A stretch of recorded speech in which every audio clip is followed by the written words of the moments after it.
జిల్లా కలెక్టర్ ఆదేశాల మేరకు, కమిషనర్ గారి ఆదేశాల మేరకు ఈ స్ట్రీట్ ఫుడ్స్ రైడ్ అనేది జరగడం జరిగింది. ఇది ప్రజల ఆరోగ్యం దృష్ట్యా మనసులో పెట్టుకొని ఈ స్ట్రీట్ ఫుడ్స్ అనేది రైడ్ చేయడం జరిగింది. ఇవాళ ఇక్కడ కొన్ని గ్యాప్స్ ఐడెంటిఫై చేసింది. రిపీటెడ్ గా ఆయిల్ యూసేజ్,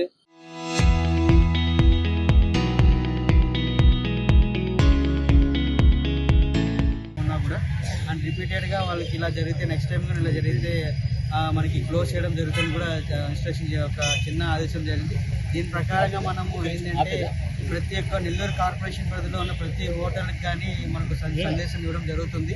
ఎక్కడ కూడా అన్హైజీన్ కానీ అండ్ స్టోరేజ్ చికెన్ కానీ మటన్ కానీ ఏమున్నా కూడా వాళ్ళకి నేను విజిట్ చేసిన టైంలో నాకు కానీ దొరికితే నోటీస్ ఇచ్చి పెనాల్టీ ఇమీడియట్గా రేస్ చేయడం జరుగుతుంది. ఇది నెల్లూరు కార్పొరేషన్ పరిధిలో ఉన్న ప్రతి హోటల్కి అనేది వర్తించడం జరుగుతుంది. మెయిన్గా మన స్ట్రీట్ ఫుడ్స్ అనేది ఎందుకంటే చిన్న పిల్లల నుంచి పెద్ద వరకు అందరూ కూడా స్ట్రీట్ ఫుడ్స్లో ఏదో ఒక ఐటెం తింటూనే ఉంటారు. అక్కడ దాని నిమిత్తం అనేది చాలా నెగిటివ్ ఆర్టికల్స్ రావడం జరిగింది ఈ ఫుడ్ విషయంలో.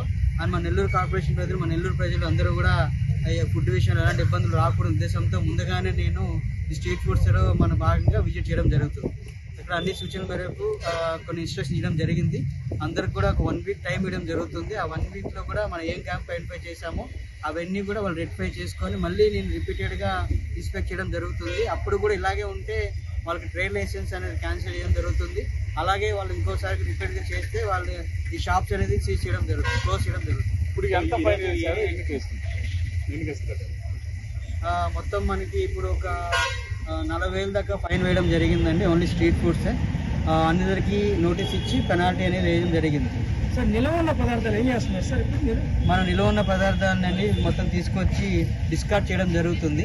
పెనాల్తో డిస్కార్డ్ చేసి అది లిఫ్ట్ చేయడం జరుగుతుంది. సార్, ఏ హోటల్స్ తనిఖీలు నిర్వహించారు? ఒక హోటల్ అని కాదండి, ర్యాండమ్గా హోటల్స్ మన స్ట్రీట్ ఫుడ్స్ ఏమున్నా కూడా అది ర్యాండమ్గా